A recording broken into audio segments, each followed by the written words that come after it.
I got transferred. It was my last area I went into. I was a zone leader, but I was released from being a zone leader to go into this area that had some, and I was put into a trio. It was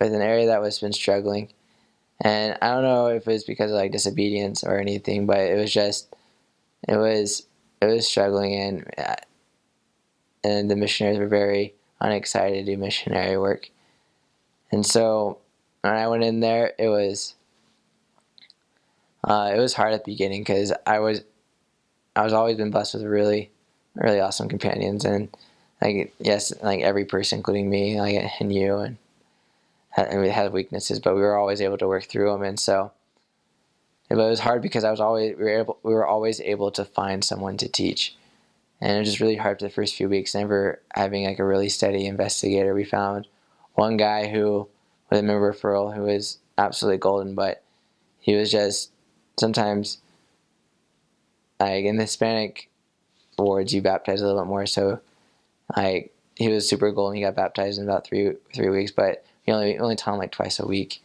and so that's only like 2 hours a week. So for all the rest of the hours, you're trying to find people to teach, and so it just gets kind of frustrating. And so I remember we were knocking with them, and the companions were being a little, they were dragging their feet a little bit, and I was like, no, we have to find someone. There has to be a family. And the apartments that we were knocking at, they were these tiny little buildings, and there's four apartments per building, and so there's two on below, and then you go up some stairs, and there's two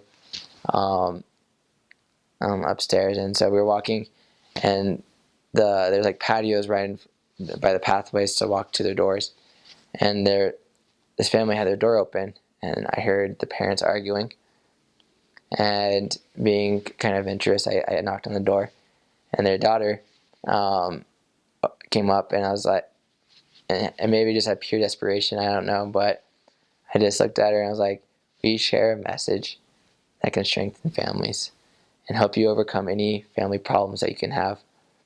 Can we share this message with you? And she looked at me like, I don't know, because my parents are arguing right now. And I'm like, what if we came back in about 2 hours? And she's like, yeah, you can do that. And we came back in 2 hours. I think we were like a little like 10 minutes late because we had like an appointment or something, and so we like ran back like and the girl just left, and the mom was there, and I just did the same spiel, and the mom was like, yeah, we need this, and so then we found this amazing family. There was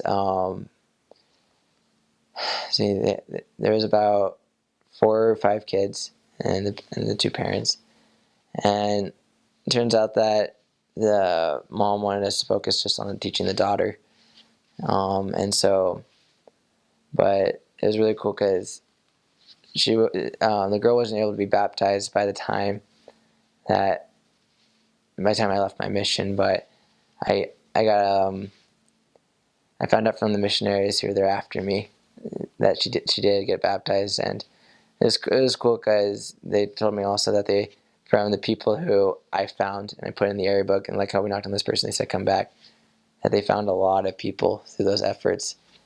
And it was really cool to see how, even though I'm not there anymore, that my work that I did is still propelling the missionary efforts in that sacred land of California for me.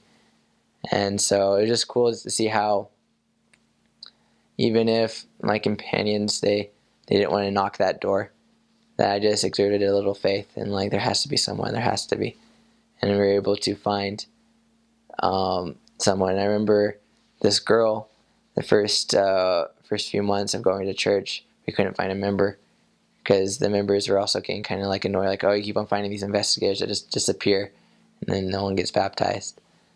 And so it's just kind of hard to find a ride sometimes. But Zaida started walking to church.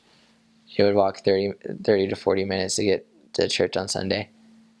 And the members saw that, and so they started giving her a ride to church. And it's like, man, this girl has sacrifice. If a 16-year-old girl can walk to church, we can go 5 minutes out of our way to pick her up. And so it's just cool to see how, even with anyone, and it doesn't matter what area you're in, how bad the area is, the Lord has prepared someone in that area for you to find that you can teach, and that they can come to the gospel and get baptized. It was powerful.